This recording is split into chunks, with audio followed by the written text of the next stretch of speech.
ददाति स्वपदान्तिकं। वन्देऽहं श्रीगुरो श्रीयुतपदकमलं श्रीगुरुन् वैष्णवंश्च श्रीरूपं साग्रजातं सहगना रघुनाथान्वितं तं सजीवं साद्वैतं सावधूतं परिजनसहितं कृष्णचैतन्यदेवं श्रीराधाकृष्णपादान् सहगनललिता श्रीविशाखान्वितंश्च। हे कृष्णा करुणा सिन्धु दीनबन्धु जगत्पते गोपीश गोपीककान्त राधाकान्त नमोऽस्तुते। काञ्चन गौराङ्गी राधे वृन्दावनेश्वरी वृषभानुसुते देवी प्रणमामि हरिप्रिये। जय ॐ नमो भगवते वासुदेवाय। ॐ नमो भगवते वासुदेवाय। ॐ नमो भगवते वासुदेवाय। नारायणं च नमस्कृत्यं नरं चैव नरोत्तमं देवीं सरस्वतीं व्यासं ततो जयमुदीरयेत्। नष्टप्रायेषु अभद्रेषु नित्यं भागवत सेवया भगवती उत्तमश्लोके भक्तिर्भवति नैष्टिकी। इदं भागवतं नाम पुराणं ब्रह्मसंहितं उत्तमश्लोकचरितं चकारा भगवन् ऋषि। जय श्री कृष्ण चैतन्य प्रभु नित्यानंद श्री अद्वैत गदाधर श्रीवासादि गौरभक्तवृंद। हरे कृष्णा कृष्ण कृष्ण हरे हरे, हरे राम राम राम हरे हरे। तो इस प्रकार हमने कल 10वां स्कंद कर रहा हूँ 10वां स्कंद 16वां अध्याय श्रीमद् भागवतम का श्री कालियानाग का उद्धार या दमन। इत्थं स गोकुलम अन्य गतिम निरीक्ष्य।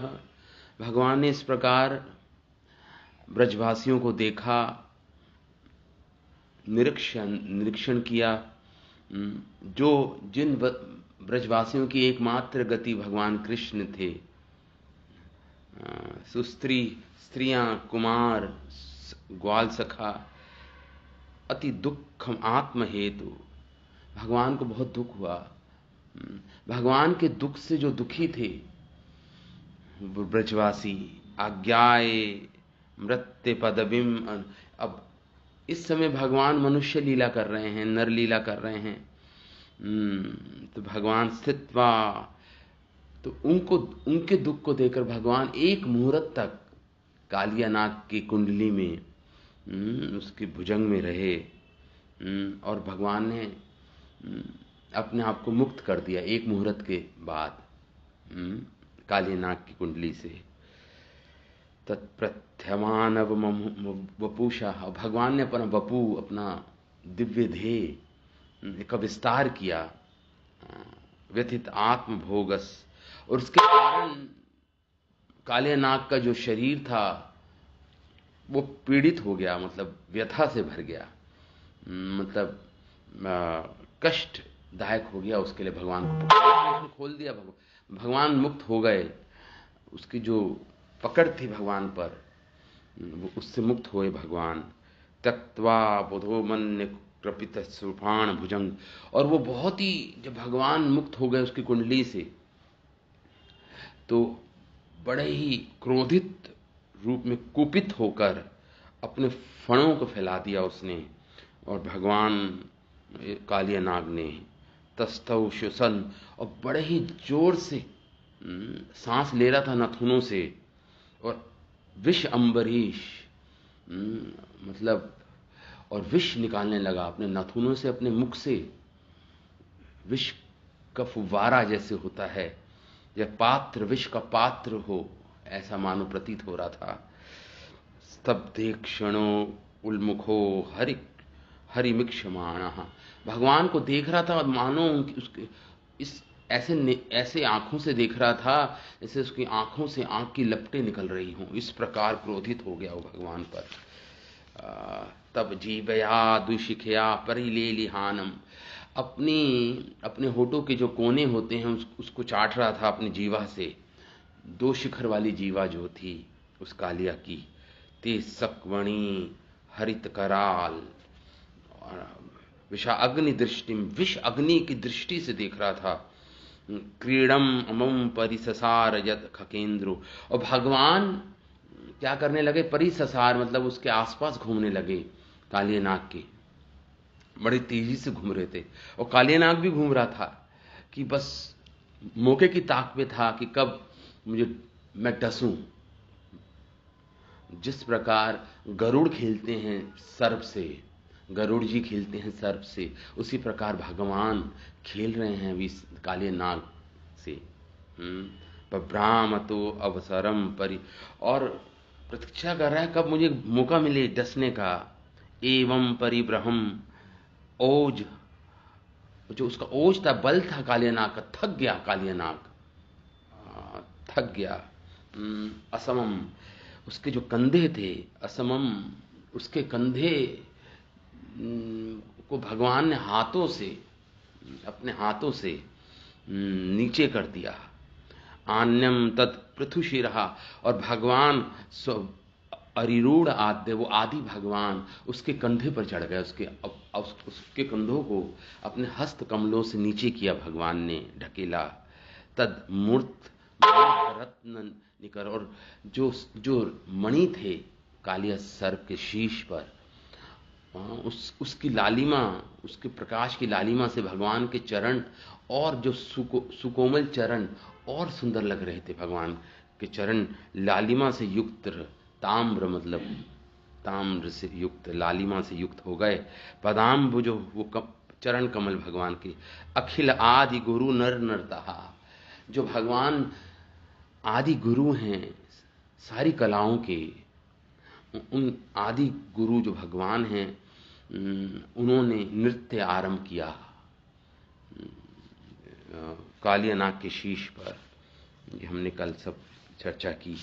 और उसके बाद तम नृत्यम उद्यत वेक्ष तदीय गंधर्व सिंध मुनिचारण देववद्वा। अब जब देवता लोग देख रहे हैं इस लीला को, तो जैसे देखा कि भगवान ने नृत्य शुरू कर दिया है, तो वह अपने अपने वाद्य यंत्र लेकर वहां पे आ गए। कोई वीणा, कोई दुंदुभी, और देवताओं की पत्नियां वहां पे आ गई। तो नाच गाना हो रहा है, भगवान नृत्य कर रहे हैं, और सारे गंधर्व सिद्ध चारण सब वहां पे, देवों की पत्नियां सब वहां पे आके वाद्य यंत्र बजा रही हैं, गीत गान हो रहा है वहां पे। प्रीत्यामृतक पणव पणव आनक वाद्य गीत, और भगवान पर पुष्प उपहार नतु भी सहसो उपादः, से अचानक ही वहां पे आ गए और भगवान पे पुष्पों की वर्षा कर रहे हैं। और अधिक कलात्मक परिवेश हो गया है, पूरे दृश्य का कलात्मक परिवेश हो गया है वहां पर। यत शीरोना नमन्ते अंग शतेक शीर्षणम, कालिया नाग के 101 जो मुख्य सिर थे, जो झुकता नहीं था भगवान उसको झुका रहे थे। नमंत, जो नमन नहीं करता था भगवान को या झुकता नहीं था, उसको भगवान तदर्थ ममर्द खंड धरो धरा अंग्री पाते, भगवान अपनी एड़ियों से, अपने चरणों की एड़ियों से भगवान जोर से उसको प्रहार करते समय अंग्री पाते। वो भगवान जो खर दंड धरा है, खर दंड मतलब जो दुष्ट, खर दंड, जो दंड देने वाले हैं दुष्टों को, वह दुष्ट दंड धरा भगवान अपने अंग्री पाते, अपनी अंग्री, अपने एड़ियों से चरणों की उसको पर प्रहार कर रहे थे, उस सिर को जो झुक नहीं रहा था। शीणा आयुष भ्रमतः, वो भगवान का प्रहार बहुत अधिक पूर्ण प्रहार भगवान ने पूर्ण बल से नहीं किया, नहीं तो तुरंत मृत्यु को प्राप्त हो जाता। भगवान धीरे से प्रहार कर रहे थे। उसी में उसका जैसे क्षीण हो रही थी उसकी आयु, उस कालिया नाग की, भ्रमतः उसको बिल्कुल भ्रमण करने लगा, मतलब बिल्कुल ही चक्कर आने लगे। उल्बण अस्यो असंगः अस्रगंगः, और उसके मुख से और उसके नथुनों से रक्त का प्रवाह होने लगा, रक्त निकलने लगा। नस्तो वमन परम कशलम आपनागा, परम कष्टदायक स्थिति हो गई कालिया नाग के लिए। बड़ा ही पीड़ा तथा कष्ट का अनुभव करने लगा कालिया नाग।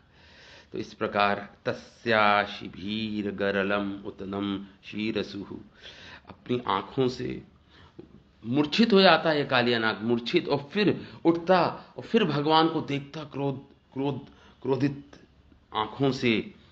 तस्या अक्षिः भीर्गलम उद्यतम शीरसु, और फिर उठता, फिर डसने का प्रयास करता। यद यद समोमति निश्वसतो रोष, और फिर जोर से सांस लेता क्रोधित होकर।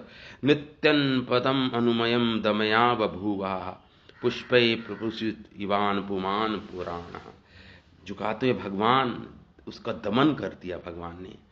और इस प्रकार भगवान को पुष्पों से पूजा जाकर सदर्श इस अवसर पर वो पुमान पुराण, वो आदि पुराण भगवान जो आदि पुरुष हैं, उनको पूजा जा रहा है फूलों से, उनकी सेवा हो रही है। भगवान नृत्य कर रहे हैं। इस प्रकार ये दृश्य का वर्णन कर रहे हैं शुकदेव गोस्वामी। तद चित्र तांडव विरुग्न फणा सहस्त्रो, भगवान ने जब तांडव आरंभ किया, किस पे? सहस्त्र, 1000 मुख थे। मुख्य 101 सिर थे, लेकिन वैसे पूरे मिलाकर 1000 सिर थे उसके, कालिया नाग के। उस पर भगवान ने तांडव जब शुरू किया, रक्तम मुखे रुरहु, रक्त मुख से बाहर आने लगा। मम नृप भग्न गात्र, यहाँ पे लिखा है कुचले हुए अंग छिन्न भिन्न हो गए उसके फण, भगवान के आघात से, चरणों के आघात से छिन्न भिन्न हो गए। भग्न गात्र हो गए, भग्न मतलब छिन्न भिन्न हो गए उसके शीश। स्मृत्या, जब देखा कि भाई, जब काले नाग ने सोचा कि ये तो स्वयं ये तो गरुड़ जी भी से भी ज्यादा बलशाली हैं। स्मृत्वा चराचरम गुरुम पुरुषम पुराणम, तो कालिया नाग ने स्मरण किया अचर और चर प्राणियों की जो आदि भगवान हैं, गुरु हैं, पुरुष हैं, पुराण हैं, जो पौराणिक पुरुष हैं, आदि पुरुष हैं। नारायणम तम मरणम मनसा जगामा, नारायण भगवान को, तम अरणम उनकी शरण में गया, मनी मन इसकी शरण ले ली नारायण भगवान की।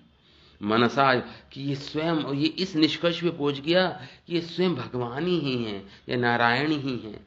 तो नारायणम तम अरणम, भगवान की शरण ले ली इसने। मनसा जगामा, मन ही मन।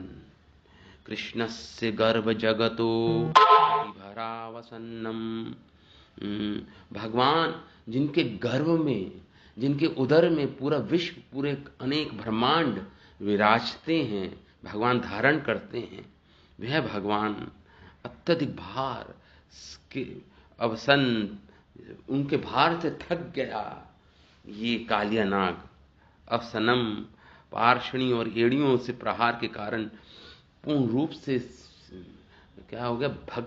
भग्न मतलब इस छिन्न भिन्न हो गए इसके फण। और आतपत्रम, और इतने, अब उठा नहीं पा रहा था अपने फणों को, बिल्कुल छाते की तरह बन गए थे अब उसके फण।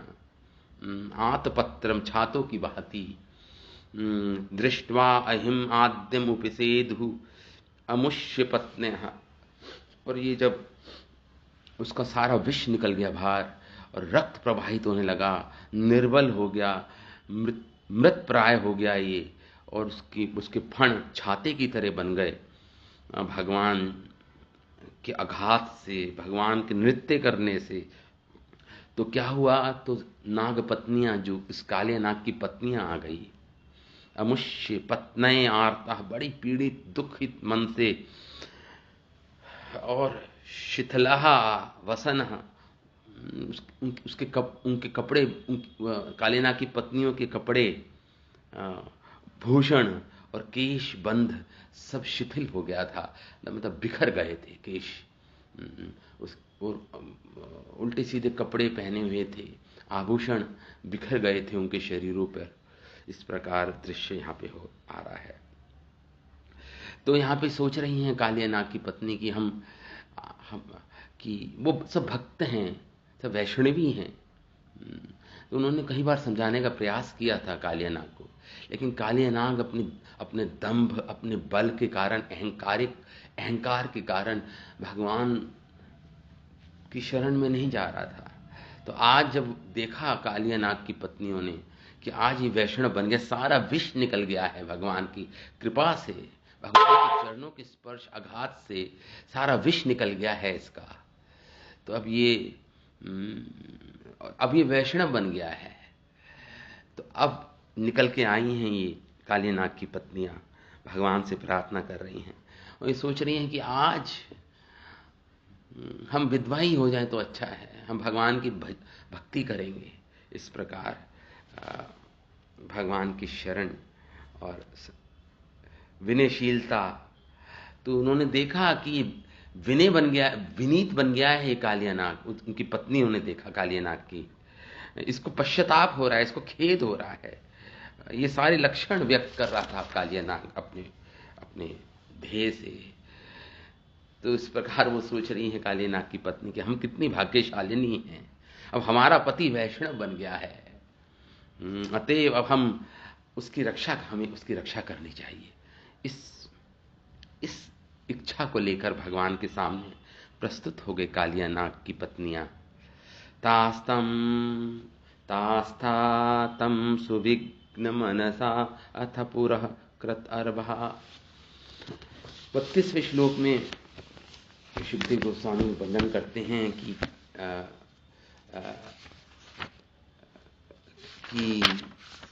अपने पुत्रों को अपने सामने रखकर, ताकि भगवान की कृपा, भगवान की हृदय में कृपा जागृत हो जाए, अपने छोटे छोटे पुत्रों को अपने सामने रखकर आई हैं ये कालिया नाग की पत्नियां, आई हैं और अब भगवान के सामने नतमस्तक हो गई, अपने दोनों कृतांजलि, अपने दोनों हाथों को जोड़कर उन्होंने दंडवत प्रणाम किया, मानो जैसे ये कालिया हरत तक बीच में कोई टापू हो, वहां पर आई थी ये। कालिया हरत के अंदर ही बीच में एक द्वीप था, एक आइलैंड था, वहां पे ये प्रणाम कर रही हैं ये कालिया नाग की पत्नियां। तो इस प्रकार तास्ताम विघ्न, अत्यंत उद्विग्न होकर, पुरस्कृता अर्भा, पुरः भगवान के सामने आई अपने बच्चों के साथ।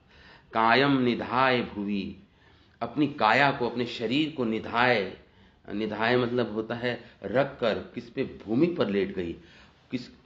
किनको प्रणाम कर रही है? भूपतिम प्रणमु, वो जो भूपति हैं, जो भूपति हैं भगवान कृष्ण को प्रणेयु, प्रणाम किया इन्होंने। साध्वी कृतांजलि पुटः, साध्वी करके शुकदेव गोस्वामी बोल रहे हैं नाग पत्नियों को, साध्वी थी सब। कृतांजलि पुटः शमलस्य भर्तुर, अपने भर्ता मतलब अपने पति कालिया नाग की मोक्ष, कि इसका मोक्ष हो जाए, इसको मुक्ति मिले। असवः शरणम शरणदम शरणम प्रपन्नः, शरण लेने योग्य वो भगवान हैं, उनकी शरण में गई ये कालिया नाग की पत्नियां, उनके निकट आई भगवान की, क्योंकि भगवान की शरण चाहती थी ये सब। शरणदम शरणम प्रपन्नः, बड़ी नम्रता के साथ हाथ जोड़कर भगवान के समक्ष भूमि पर गिरकर इन्होंने साष्टांग प्रणाम किया, इस कालिया नाग की पत्नियों ने। अब ये प्रार्थना कर रही हैं भगवान से, अभी तक हमने पढ़ा। अब भगवान से प्रार्थना कर रही हैं काले नाग की पत्नियां। श्री नागपत्नी उचुहु, नागपत्नी उचुहु न्यायो हि दंड कृतकिल्बिषयेऽस्मिन् स्मिंसः तव अवतार खल निग्रहाय रिपो सुतानाम् अपि तुल्यदृष्टिर्दस्ते दमं फलेम इवा अनुशंसनम। ये प्रथम ये काले नाग की जो पत्नियां हैं ना, ये प्रार्थना कर रही हैं कि भगवान आप तो खरदंडधर हैं, खरदंडधर हैं, आप दुष्टों को दंडित करने वाले न्यायाधीश हैं। आप कह रही हैं न्यायो ही दंड, और आप दंड किस प्रकार देते हैं दुष्टों को, ये भी आपका अनुग्रह है। आप जब दुष्टों का निग्रह करते हो, दलन करते हो, आपका निग्रह भी अनुग्रह है आपका, ये आपकी कृपा ही है। क्योंकि जिसके कारण उसने पाप किया, उन पापों को नष्ट कर देते हो। जिनका आप निग्रह करते हो, जिनको आप दंड देते हो, उसके पापों को नष्ट कर देते हो आप। यही कह रही हैं ये न्यायो ही। आप जब न्याय करते हो, दंड कृता किल्बिषे, किल्बिष मतलब पाप, तब अवतार, आपका जो अवतार हुआ है दुष्टों का निग्रह करने के लिए, असुरों का निग्रह करने के लिए, एक्चुअली वो निग्रह तो करते ही हो आप, दंड तो देते ही हो, लेकिन वो आपका अनुग्रह है, आपकी दया है, आपकी कृपा है उन दुष्टों पर। क्यों? क्योंकि उनके सारे पापों को नष्ट कर देते हो, उनके सारे पापों को नष्ट कर देते हो हे प्रभु। इस प्रकार काले नाग की पत्नी बोल रही हैं भगवान से। खल निग्रह आया, जब निग्रह करते हो वो आपका अनुग्रह है। रिपो सुताम अपि तुल्य, हे प्रभु आप रिपो सुतान अपि, आप समता भाव धारण करते हो। आपके लिए दूसरों के पुत्र और आपके अपने पुत्र एक समान हैं आपकी दृष्टि में। भगवान ने असुर के पुत्र प्रहलाद को भगवत गति दे दी, और अपने पुत्र नरकासुर को भगवान ने उसका वध कर दिया। नरकासुर का वध, भगवान का पुत्र था वो नरकासुर। और भगवान ने असुरों के पुत्र को परम गति, वैष्णव गति दे दी। यही कह रही है ये कि तुल्यम दृष्टि, भगवान आपके लिए समतुल्य दृष्टि है आपकी दृष्टि में, चाहे आपके अपने पुत्र हो चाहे असुरों के पुत्र हो, समान दृष्टि रखते हो आप। दमम फलमेम अनुशनम, और आप इस प्रकार आप न्याय करते हो। शत्रुओं सुतानाम तुल्य दृष्टि, आप समान दृष्टि रहती है आपकी। फलम, और आप फल उनके अनुसार दंड की व्यवस्था करते हो। जो असुर है, आसुर वृत्तियों के कारण आप दंड देते हो, चाहे आपका पुत्र हो चाहे दूसरों का पुत्र हो, इससे कोई अंतर नहीं है आप में। इस प्रकार ये नाग पत्नियां, काली नाग की पत्नियां बोल रही हैं कि अनुसार दंड की व्यवस्था आप करते हो, आपकी समान दृष्टि रहती है। भवता, आगे बोल रही हैं भवता देहिनम सम्मतः, आपने जो कुछ किया वास्तव में वह आपका अनुग्रह है। आगे बोल रही हैं रिपो सुतानाम धत्ते अनुग्रहो हम भवता कृतो न दंडो सताम ते खलु कल्मषापः यत् दंत शुक्त्वः अमुष्य देहिना क्रोधो अपि ते अनुग्रह एव संपतः। कह रहे हैं प्रभु किस प्रकार से अनुग्रह है आपका, दंड देना, आपका निग्रहण। आप जब निग्रह करते हो तो वो आपका अनुग्रह है। किस प्रकार से बोल रही हैं यहाँ पे अगले श्लोक में काली नाग की पत्नी कि अब आप का जो अवतार निग्रहण के लिए होता है, तो आप अपराधियों के जब दंड देते हो तो उसके न्याय करते हो। तो यहाँ पे बोल रही हैं, हे प्रभु, ही न हमारे ऊपर अनुग्रह आयम, ये बड़ी कृपा की है आपने इस काले नाग को दमन करके, निग्रह करके, ये आपका अनुग्रह है। कृतक, क्योंकि आप दंड असताम, जब आप दुष्टों को दंड देते हो, दंड असताम, असत लोगों को जब आप दंड देते हो, तो कलमशा अपह, तो आप उसके पापों को अपहरण कर लेते हो। कलमशा अपह, आप उसके कलमश, उनके पापों को हरण कर लेते हो। और दंत शुकत, ये जो सर्प योनिधारी ये कालिया नाग और हम सब जो सर्प योनि में हैं, किसी पाप के कारण है। सर्प दंग शुकत्वम अमुष्य देहिना, किसी पाप के कारण हमने, तो वो पाप नष्ट कर दिया अब आपने हमारा निग्रह करके, इस कालिया नाग का निग्रह करके।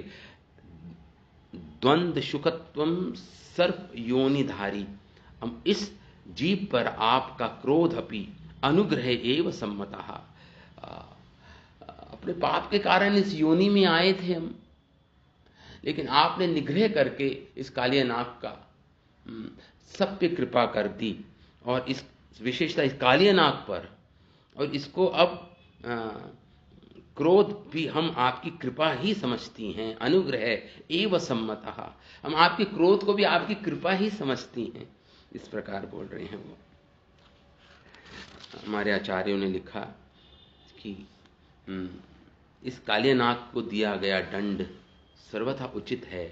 इसमें हेतु देती हुई कहती हैं, इस कालिया ने श्री गरुड़, यमुना और वृंदावन, उनके जीव समूह एवं भगवान के प्रति अपराध किए हैं। ऐसे कालिया के प्रति आपका दंड देना सर्वथा न्याय संगत है, न्याय संगत है। आपका प्राकट्य साधुओं से द्रोह करने वाले खलों का निग्रह करने के लिए होता है, तथा वह साधु पर अनुग्रह के लिए भी होता है, ऐसा शास्त्र द्वारा सूचित है। अन्यथा आप न किसी का निग्रह करते हो, न अनुग्रह करते हो। आप तो समतुल्य हो, समन्ता, समतुल्य मतलब आपका समन भाव है, सबके प्रति समता भाव है आपका। लेकिन आप इसी तात्पर्य में कहते हैं, आपकी दृष्टि में शत्रु के पुत्र एवं आपके अपने पुत्र तुल्य होते हैं। आपके द्वारा किसी दुष्ट का निग्रह करने पर निष्ठुरता का दोष आप पर नहीं लगता। अब कोई कहे भगवान तो इतने निष्ठुर हैं, दंड देते हैं, दंड न्यायाधीश की तरह बैठे हैं, अतः आप उन्हें फल ही प्रदान करते हैं। इसमें आपका निष्ठुरता का दोष नहीं है, आपका पर आपका दोष नहीं लग सकता। जिन कर्मों के परिणाम रूप में नाना नरक आदि दुखों की प्राप्ति होती है, उसी मूल कारण खल को आप उपशमन कर देते हो, जिससे उन्हें नित्य सुखदान रूप मोक्ष की प्राप्ति हो। देखिए, जिन पाप कर्मों के कारण ये निश्चित था कि वो कहीं जन्मों तक नरक भोगेंगे, भगवान ने निग्रह करके उन दुष्टों का केवल निग्रह ही नहीं किया, उनके पापों से उनको मुक्त कर दिया और उनको मोक्ष प्राप्त करा दिया। ये भगवान का अनुग्रह नहीं तो क्या है ये? इस प्रकार बोल रही हैं वो। आपने निश्चित रूप से हमारे ऊपर अनुग्रह ही किया है, जो ऊपर से दंड रूप तो दिखता है, ऐसा दंड तो हम असत जनों के कलमश को अपहरण करने वाला है, मतलब हमारे पापों को नष्ट करने वाला है आपका ये दंड। क्योंकि ऐसे कलमश से ये देह कर्म विपाक रूप ना जाने कितने देह को प्राप्त कर इसे इस समय सर्प योनि में उत्पन्न हुआ है। क्योंकि ये जो देह कर्म विपाक है, मतलब कर्म का विपाक है, मतलब एक तो विपाक क्या होता है, जब आप खाना खाते हो, जब वो डाइजेस्ट होता है तो उसका विपाक बनता है, जिससे पूरी बॉडी में एब्जॉर्ब होता है वो। उसी प्रकार ये कर्म विपाक है, कर्मों के कारण जो हमें ध्येय पे ध्येय मिली जा रही है इस संसार में, ये कर्मों के कारण। तो उस कर्मों के मूल को ही आप नष्ट कर रहे हो दंड देकर, उस कर्म के मूल को ही नष्ट कर रहे हो आप, उस पाप कर्मों को, जिसके कारण हमें पूरा आवागमन हो रहा है, पुनरपि जननम पुनरपि मरणम हो रहा है। तो ये यहाँ पे यही बोल रहे हैं, क्योंकि जब आपका अनुग्रह किया, जब आपने अनुग्रह किया, तब निरंतर आप में हमारे आवेश होने से हम जीवन मुक्त जैसे हो गए हैं। जब आपने अनुग्रह किया तो आप में, हमारा मन आप में ही आवेशित हो गया है, आपका ही चिंतन स्मरण कर रहा है, तो हम जीवन मुक्त, हम जीते भी मुक्त हो गए। इस प्रकार कालियानाग की पत्नियां बोल रही हैं। तथा ये दंड शुक्ता, मतलब ये सर्प योनि तो आभास मात्र में ही स्थित रह गई, लेकिन हम तो जीवन मुक्त हो गए। इस सर्प योनि में ही हम जीवन मुक्त बन गए हैं आपके दंड से, जो आपने निग्रह किया। अतः आपका क्रोध भी अनुग्रह है, ऐसा समझना चाहिए। अथवा हमारे पति के पापों को दूर करने के लिए आपने ये दंड नहीं दिया, नहीं किया। ऐसा क्यों? उत्तर है, इस कालिया के सर्प शरीर को आपने अनुग्रह के लिए स्वीकार कर लिया है, आपने कृपा पात्र बना दिया है इस कालिया नाग को अपना। तथा हमारी जाति के स्वभाव क्रोध को भी आपने अपने अनुग्रह के एक कारण रूप में स्वीकार कर लिया है। देखिए, भगवान कारण ढूंढते हैं, कैसे अनुग्रह करूं। भगवान आतुर हैं, मायाबद्ध जीवों पर कैसे कृपा करूं। एक गुण ढूंढते हैं भगवान, हजारों गुणों में एक गुण ढूंढते हैं, ताकि मैं जल्दी से कृपा कर दूं इस जीव पर। तो यही बोल रही हैं यहाँ पे, आपने हमारे जो स्वभाव है क्रोध, उसको ही कारण बना दिया है अपना अनुग्रह करने के लिए हमारे ऊपर।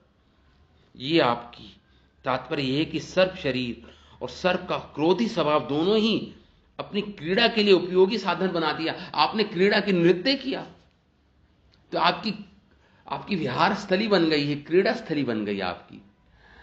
आपने हमारे शरीर और हमारे क्रोध को ही, कालिया नाग के, उसको ही क्रीड़ा स्थली बना दिया और उस पर अनुग्रह कर दिया आपने, उसको दंड देकर, उसका निग्रहण करके। आपने शरीर के सर्प से अपने लपेटना स्वीकार कर लिया तथा क्रोध से उठाए हुए फणों का परम हर्ष से उस पर नृत्य किया। ये अनुग्रह नहीं तो क्या है प्रभु आपका? ये अनुग्रह ही है आपका। इस प्रकार बोल रही हैं। सर्वप्रथम स्तुति करती हुई श्री कृष्ण के क्रोध को शांत करने के लिए दंड का अनुमोदन करती हैं। दंड पहले तो ये सही ठहराती हैं कि भगवान आपने दंड दिया, ये बहुत अच्छा किया। इस कालिया को साधु व्रजवासियों के साथ ध्रुव करने कि अपने दुष्ट स्वभाव का फल अवश्य मिलना चाहिए था, वह इसने प्राप्त किया। आप शिष्ट जनों का पालन और दुष्ट जनों का निग्रह करने वाले हो, अतः आप में कभी भी पक्षपात नहीं है, आप निष्ठुर नहीं, यह आपका पक्षपात नहीं है कि साधुओं को तो कृपा देते हो और जो दुष्ट जन हैं उनको दंड देते हो। तो कोई कहेगा ये तो पक्षपात है क्या भगवान का? ये भगवान पक्षपाती हैं क्या? नहीं, कालिया को दंड देना न्याय संगत है, ये सिद्ध होता है। इस आशय से नागपत्नियां कहती हैं, आप शत्रु के पुत्रों के विषय में तथा और अपने पुत्रों के विषय में समान दृष्टि रखने वाले हो। जैसे शत्रु के शिष्ट पुत्र प्रहलाद का पालन करते हुए भी आप दिखते हो, आपने अपने अशिष्ट पुत्र नरकासुर का वध करते हुए दिखते हो। ये भाव है। दुष्ट का निग्रह करने पर भी आप में निष्ठुरता का दोष नहीं लगता। इस आशय से नागपत्नियां कहती हैं, उन्हें भी उचित हितकारी फल ही प्राप्त होता है, अर्थात खलता के कारण उन्हें नाना नरक दुख प्राप्त होने वाले थे, परंतु उनको नाना प्रकार के दुख नरक भोगने वाले थे, परंतु उनकी समाप्ति पूर्वक नित्य सुख में मोक्ष प्रदान कर दिया आपने उनको। मैं ऐसा ये कहते हुए आप उन्हें दंड प्रदान करते हो, मैं इसको मोक्ष प्रदान करूंगा, ये मन में भाव रख के आप दंड देते हो किसी असुर को, किसी राक्षस को। इससे सिद्ध होता है कि दुष्टों के प्रति दंड वस्तुतः अनुग्रह ही है, आपकी कृपा ही है। ये निग्रह जैसा दिखता है लेकिन है अनुग्रह। हमको दिया गया दंड हमारे प्राचीन विविध पापों को नष्ट ही करता है, जिन पापों के कारण ये जीव, ये कालिया इस सर्प योनि को प्राप्त हुआ। अतः सिद्ध होता है कि आपका क्रोध भी अनुग्रह है। इस प्रकार हमारे आचार्य लिखते हैं। आगे इस कालिया नाग की पत्नी प्रार्थना में क्या बोलती हैं? तपः सुतप्तं किमनेन पूर्वं निरस्तमानेन च मानदेना धर्मा यथा सर्वजनानुकम्पया यतो भवां तुष्यति सर्वजीवा। तपः सुतप्तम, पूर्व जन्म में इसने, इस कालिया नाग ने, कह रही हैं पूर्व, तपः सुतप्तम किम अनेन पूर्वम, कौन सा इसने पुण्य किया इस कालिया नाग ने। इस कालिया नाग ने पूर्व जन्म में अवश्य ही, इस कालिया नाग ने अवश्य ही पूर्व जन्म में कोई तप किया होगा, जिसके कारण आपके चरण स्पर्श, इसके शीश पर आपने अपने चरण रखे। निश्चय ही इसको पूर्व जन्म में कोई इसने तपस्या की होगी इस कालिया नाग ने। धर्म निरस्त, क्या तपस्या की होगी, इसने दूसरों को मान दिया होगा। देखिए बता रही है क्या तपस्या की होगी इसने, कि पूर्वम निरस्त मानेन च मान देना, इसने दूसरों को मान दिया होगा और अपने मान की इच्छा नहीं की होगी। ये सबसे बड़ी तपस्या। देखिए ये भगवान की भक्ति में अगर सबसे बड़ी तपस्या कोई है, ना आपको योग साधना करनी है, न तप, न आपको व्रत रखने हैं, सबसे बड़ी तपस्या है दूसरों को मान देना और दूसरों के मान की अपेक्षा ना करना, दूसरों को मान देना। निरस्त माने ना, अपने लिए कोई मान की इच्छा ना रखना और मान देना, लेकिन दूसरों को मान देना, दूसरों को मान देना, ये सबसे बड़ी तपस्या है ये एक्चुअली। तो यहां पे यही बोल रही हैं कि हे प्रभु, हमने और इस कालिया नाग ने तपः सुतप्तम किम अनेन पूर्वम, तप किया होगा पूर्व जन्म में, निरस्त मानेन च मान देना, अपने मान की इच्छा ना करते दूसरों को मान देने की तपस्या की होगी। धर्मो अथा सर्वजना अनुकंपया, और हमने क्या किया होगा, और इससे भी कोई बड़ा पुण्य किया होगा। धर्म यथा सर्वजीव भगवान तुष्यति, जो भगवान तुष्यति सर्वजीवा, जो सब जीवों के स्वामी हैं, अंतर्यामी हैं, आप उनको हमने तुष्ट किया, आपकी अनुकंपा प्राप्त की हमने। जरूर कोई बड़ा धर्म किया होगा हमने। इस प्रकार बोल रही है। धर्म क्या है कि आप इस पर संतुष्ट हुए। आप सर्व जीवों के अधिष्ठान स्वरूप हैं, आप ही मूल स्वरूप है। सर्व जीव, सारे जीवों की क्या है, अधिष्ठान मतलब फाउंडेशन है, नींव हैं आप सब जीवों की। और तो इसलिए आप तुष्यति, आप हम पे कोई पूर्व जन्म की तपस्या या धर्म के कारण आप हम पे तुष्ट हो गए, हम पे अनुकंपा कर दिया आपने, हमसे तुष्ट होकर आपने हम पे अनुकंपा।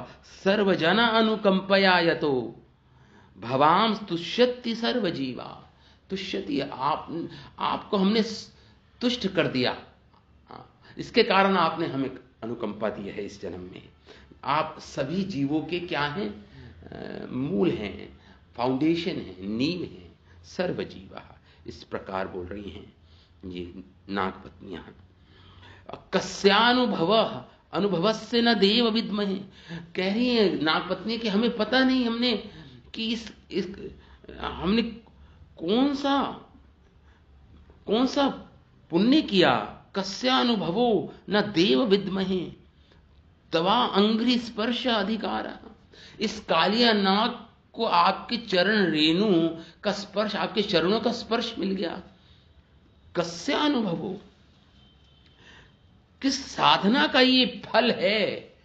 कस्या अनुभव अस्या, कस्या मतलब कह रही है किस साधना का फल है ये, कौन सी साधना की इस कालिया नाग ने कि आपके चरणों का स्पर्श मिल गया इसको। कस्यानुभवो अस्य न देव विद्महे, न देव, हे नाथ हम नहीं जानते, विद्मय है हम नहीं जानते किस तप का फल मिला इसको।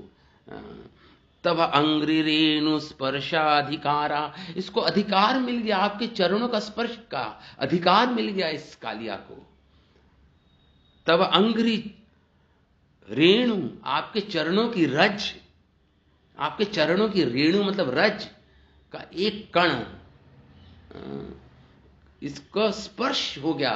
इसको कौन सा इसका अधिकार था, क्या अधिकारी था, क्या कस्य अनुभावो, किस पुण्य का फल था ये, किस पुण्य का फल था, अनुभाव मतलब फल, किस पुण्य का फल था, किस तप किस धर्म का फल था इसको, जिसके कारण इस काले नाग को आपके चरण रेणु का स्पर्श प्राप्त हुआ, ये कैसे इसको अधिकार प्राप्त हुआ। यद छाया श्री ललना, अरे जिन चरण रेणु की प्राप्ति के लिए यत वांछया, वो वांछना करती हैं, इच्छा करती है, कौन, श्री ललना मतलब लक्ष्मी जी, जिन चरण रेणु के स्पर्श को की वांछना करती हैं, वांछा करती हैं मतलब इच्छा करती हैं श्री ललना, और उस इच्छा को प्राप्त करने के लिए इन्होंने तप किया, अचरा लंबे समय तक तप किया, विहाय कामान, अपनी सारी इच्छाओं को छोड़कर, विहाय कामान सुचिरम धृत व्रतहा, बहुत दिनों तक धारण किया, व्रत को धारण किया, नियमों को पालन करते हुए, तपहा आचरत, तपस्या का आचरण किया।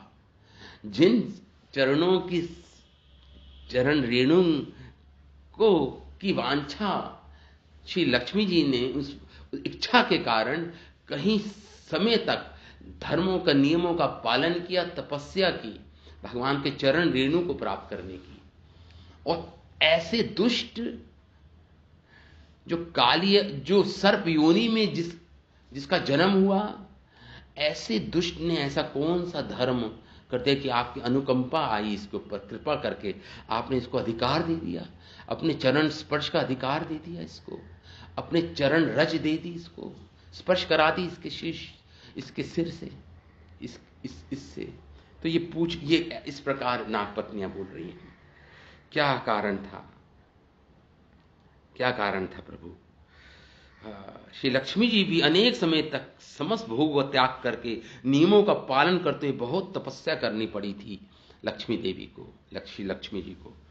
तो इस प्रकार नागपत्नी कह रही हैं, क्योंकि एक महान अनुग्रह है, अतः कालिया के पूर्व पुण्यों की वे प्रशंसा करने लगी। तपहा सुतप्तम, निश्चित रूप से इस कालिया ने तप किया होगा जिससे वह ये स्वयं तो मान रहित रहा होगा और दूसरों को सम्मान दिया होगा इसने, कालिया ने। इस प्रकार बोल रहे हैं सबसे, क्योंकि ये जीवन की सबसे बड़ी तपस्या है किसी साधक के जीवन की, क्योंकि आप सभी को जीवित करने के कारण सर्वजीव कहलाते हो। ऐसा भाग्य उदय किसी तप के कारण नहीं हो सकता, कहीं नहीं, किंतु ये तो आपकी कृपा का ही, तब अनुकंपया, आपकी अनुकंपा का वैभव है, आपकी दया का वैभव है। ये किसी तप से नहीं हो सकता, किसी तपस्या का फल नहीं है ये। तात्पर्य को अब बताते, कस्यानुभाव, हमारे पति ने तप और व्रत अच्छी प्रकार से किए होंगे, ऐसा आचरण की उच्चत और सौष्ठव को दिखाती हैं नागपत्नी बता रही हैं। उन्होंने निज अभिमान का त्याग कर अन्यों को सम्मान देते हुए तप किया होगा। इन दोनों नियमों से ये संभावना होती है कि कालिया में संतोष नहीं था, इसने इच्छित रूप से निरअभिमानता एवं अन्यों को आदर देने के नियमों को अपनाया होगा। इसलिए अन्य नियमों का वर्णन करते हुए कहती हैं कि इसने स्वधर्म के नित्य ही स्वधर्म को अपनाया होगा। इस प्रकार स्वरूपता नित्य विहित सर्वधर्म पालन की सामर्थ्य का वर्णन इस समय कर रही हैं यहाँ पे नागपत्नियां। उस सर्वधर्म पालन जो सामान्यतः इसने किया ही था, विशेषता जीव मात्र के प्रति अनुकंपा धर्म का पालन भी किया था। अनुकंपा का अर्थ पूरे मन से दूसरों का हित करना, ये है अनुकंपा, मतलब पूरे मन से किसी दूसरे का हित करना।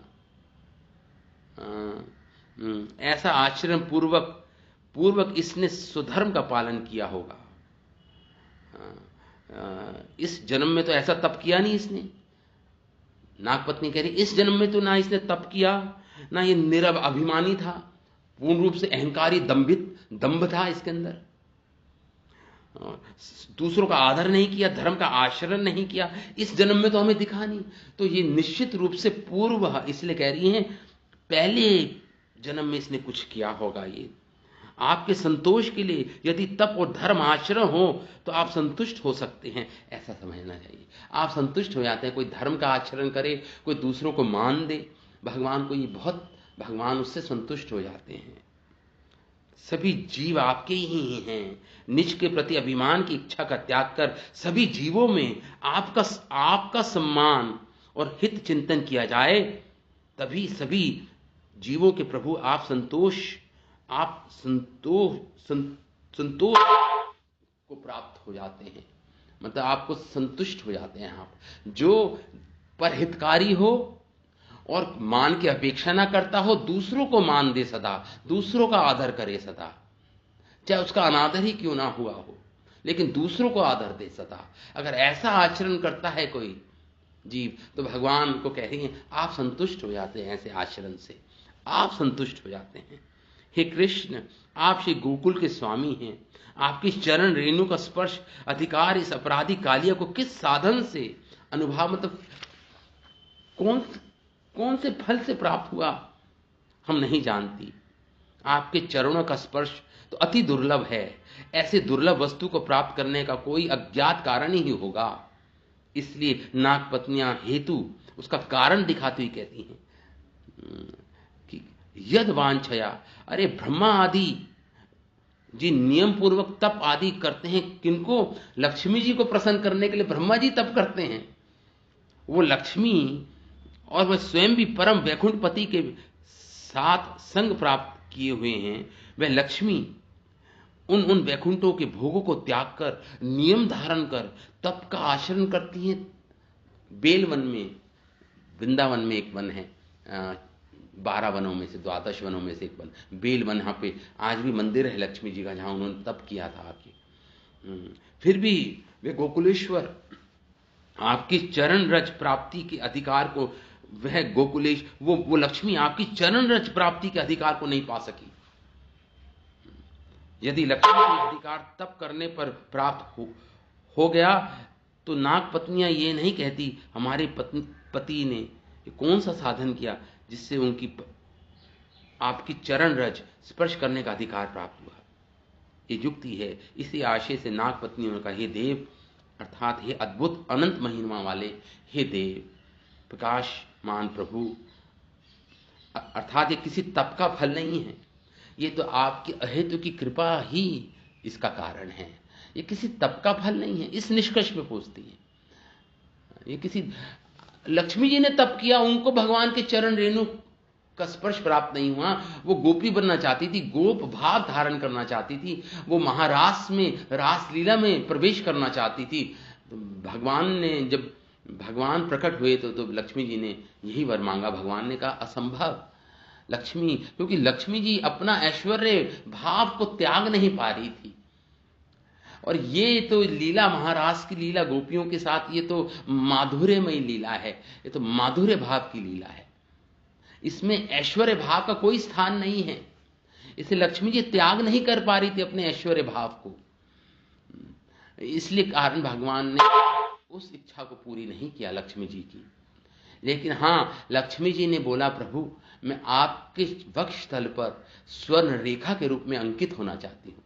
तो भगवान ने उसको स्वीकार लिया और श्रीवत्स के रूप में लक्ष्मी जी भगवान के बाएं वक्षस्थल पर भगवान स्वर्णिम रेखा के रूप में लक्ष्मी जी विराजती हैं, लक्ष्मी जी विराजती हैं। तो इस प्रकार तो यहीं पे ये बोल रहे हैं, यहाँ पे जीव गोस्वामी एक पॉइंट बोल रहे हैं कि वो जो लक्ष्मी भगवान के वक्षस्थल पे विराजती हैं, वो नारायण के वक्षस्थल पे विराजती हैं लक्ष्मी जी, और एक और लक्ष्मी है वो भगवान कृष्ण के वक्षस्थल पर विराजती हैं। दोनों का तत्व एक ही है, दोनों लक्ष्मी हैं, लेकिन वो लक्ष्मी अलग हैं जो भगवान नारायण के वक्षस्थल पे विराजती हैं श्रीवत्स के रूप में, और भगवान कृष्ण के रूप में के वक्षस्थल पे जो विराजती हैं वो लक्ष्मी अलग हैं। मतलब लेकिन तत्व से दोनों एक ही हैं, अभिन्न हैं दोनों, लेकिन फिर भी भिन्नता है दोनों में। ये जीव गोस्वामी इस पॉइंट को ला रहे हैं यहाँ पे। अतएव श्री कृष्ण रूप का वैकुंठ, तो इससे पता चलता है कि वो जो लक्ष्मीपति, जो वैकुंठनाथ पत्नी है लक्ष्मी, वो भगवान श्री कृष्ण के वक्षस्थल पे विराजना चाहती हैं, इसलिए तप कर रही हैं। वो वैकुंठनाथ के वक्षस्थल पे तो विराजती हैं, लेकिन भगवान कृष्ण के वक्षस्थल पे विराजना चाहती हैं लक्ष्मी, इसलिए भगवान कृष्ण की सर्व उत्कृष्टता का यहां पे वर्णन है कि भगवान कृष्ण वैकुंठनाथ से भी, भगवान विष्णु से भी अधिक उत्कृष्टता यहां पे प्रकट हो रहा है इस लीला से। हम दोनों एक ही हैं, कह रहे हैं हम दोनों एक ही हैं, क्योंकि कृष्ण संबंध से सौंदर्य, लेकिन कृष्ण संबंध से सौंदर्य एवं दोनों गुण अधिक हैं। कृष्ण में सौंदर्य और गुण अधिक हैं वैकुंठना भगवान विष्णु से, इसलिए उनको भगवान कृष्ण के वक्षस्थल को प्राप्त करने के लिए और ये इन्होंने तप किया, लक्ष्मी जी ने श्री रूपता उनके चरण रेणु का स्पर्श करने के लिए, उनके वक्षस्थल पर रहने के लिए। तो लेकिन फिर भी वैकुंठ स्वामिनी लक्ष्मी में श्री कृष्ण की सेवा अभिलाषा देखी जाती है। वैकुंठ स्वामिनी लक्ष्मी दी, फिर भी उनमें श्री कृष्ण की सेवा की अभिलाषा रहती है, इसलिए तो आई थी तप करने लक्ष्मी जी वैकुंठ से उतरकर। लेकिन दोनों में कोई भेद नहीं है, फिर भी भेद है। इस प्रकार यहाँ पे इस पॉइंट को रख रहे हैं जीव गोस्वामी। वैकुंठ स्वामिनी लक्ष्मी के द्वारा श्री कृष्ण संगम के लिए तप करना, वैकुंठ स्वामिनी लक्ष्मी के द्वारा श्री कृष्ण संगम के लिए तप करना, ये बतलाता है कि उन्हें भूत भविष्य वर्तमान तीनों कालों में श्री कृष्ण की प्राप्ति नहीं हुई थी, नहीं है। साथ ही साथ वैकुंठ स्वामिनी लक्ष्मी गोपियों की तरह अनन्य भाव वाली नहीं है, गोपियों का भाव नहीं है लक्ष्मी जी में।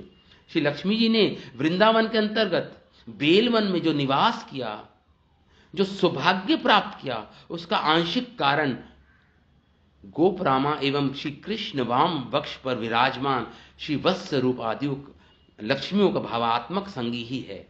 वो उस लक्ष्मी का संग लेना चाहती थी जो भगवान कृष्ण के वक्षस्थल पे विराजमान है। वो वैकुंठ से आई हुई लक्ष्मी, वो उस लक्ष्मी का संग लेना चाहती थी जो भगवान कृष्ण के वक्षस्थल पे विराजित है। देखिए ये थोड़ा तत्व की चर्चा कर रहे हैं जीव गोस्वामी। अब इसलिए आगे श्री विश्वनाथ चक्रवर्ती ठाकुर इन दोनों श्लोकों पर लिखते हैं, इस समय जो अनुग्रह आप कालिया पर कर रहे हैं वह उधर से, वो तो दंड आकार वाला दंड दिखता है, उसका आकार भाई आकार तो दंड है, किंतु उस दंड द्वारा इस कालिया को अनायास ही वह वस्तु प्राप्त हो गई जो शिष्ट जनों को भी अधिक तपस्या से प्राप्त होती है। क्या कोई प्राचीन पुण्य है?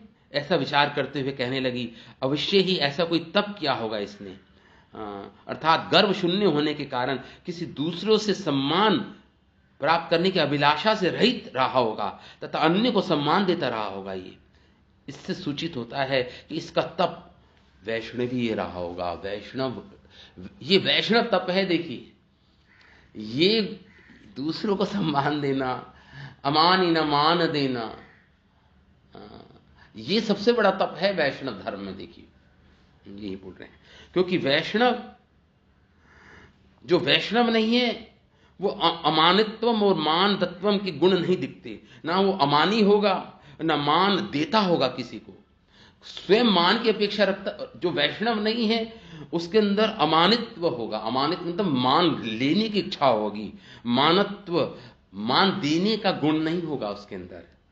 जैसा कि स्वयं कृष्ण ने कहा है गीता में, ना हम दानेन न तपसा, ना मैं तप से न दान से मैं प्राप्त होता हूं, मैं तो अन्य कोई तप या धर्म आपकी कृपा देने में समर्थ नहीं है।